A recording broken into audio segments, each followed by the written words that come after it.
Hello mga idol. So ngayon may ituturo ko sa inyong kanta na yung Sa Isang Sulyap Mo. Napakaganda ng kanta na to mga idol. Medyo luma nga lang, no. So ituturo ko muna yung strumming niya para at least alam nyo. Ito yung strumming na pwede nyo gamitin. Palitan nyo na lang, no. So ganito lang. Dalawang down. Down. Down. Yun lang, no. So huwag na natin patagalin to. Punta tayo sa verse. So yung verse niya mga idol, napakasimple lang. G, yung G, first string, second string, fifth string, tsaka sixth string, G. Sunod, E minor. Yung E minor, fifth string, tsaka fourth string. Tapos C. Yung C, second string, fourth string, tsaka fifth string.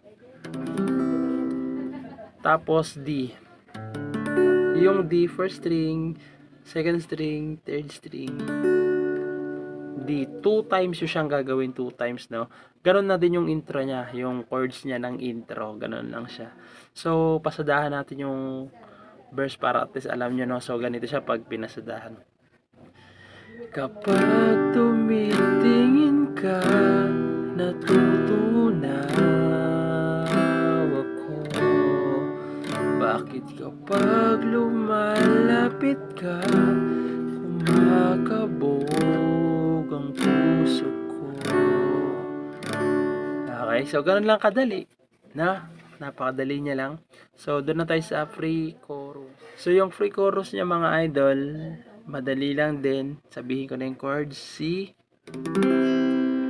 D, tsaka meron siya isang bar chords. Yun yung B minor. Alam kong kaya niya mga idol, no? So, gawin nyo lang. I-bar nyo lang to sa second fret, bar nyo yan, tapos ipitin nyo tong fourth string, tsaka third string, tsaka ito sa second string, B minor, tapos E minor, tapos C ulit, tapos D, tapos C, tapos G. So dun mga idol sa last, sa C, tsaka G, mag-iiba yung strumming dyan lang, no? Mag-iiba yung strumming niya. So, kakantahan natin yung free chorus, no? Para at least alam niya, no? So, ganito siya. Ganito siya pag ginantahan. Try natin. Bakit kapag nandito ka, problema ko'y nabubura. Ikaw ang aking pag-asa at ang tanging ligaya. Okay, so yung strum pala doon sa C tsaka G, doon sa free chorus mga idol, ganito yung gagawin nyo sa last, sa C tsaka G. Ganito siya. Down, up, down. Okay, ganito yung sa C. Down, up, tapos lipat kayo sa G, isa. So ganito siya. Ulitin ko so ganito siya. Ikaw ang aking pag-asa at ang tanging ligaya. So ganun siya. So, tapos nun chorus na. So, papasok na tayo sa chorus. So, yung chorus niya mga idol, G, E, D, E minor, B minor, C, G,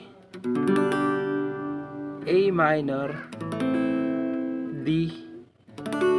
Tapos ulitin nyo siya ng 2 beses. Tapos sa pangalawang beses, hindi na D, yung may G na. Okay, may G na. Diba nung una D lang, tapos ulit kayo, tapos G na sa pangalawang ulit, may G na. Pasensya na mga idol, sinisip mo kasi ako, kaya hindi ako makapagsalita ng maayos. So, kantahan natin yung chorus niya, no, para at least alam niyo yung sa kanta. So, ganito siya. Sa isang sulyap mo ay nabiyag ako, para bang himala ang lahat ng ito. Sa isang sulyap mo nabihani ako, nabalik ang pag-asa ang puso. Sisa pa, sulyap mo nalaman ang totoo, ang sarap mabuhay, punong-puno ng kulay. Sa sa isang sulyap mo. Alis na ako sa isang sulyap mo. Napaibig ako. Tapos babalik lang kayo dun sa intro niya. Yung intro niya kanina.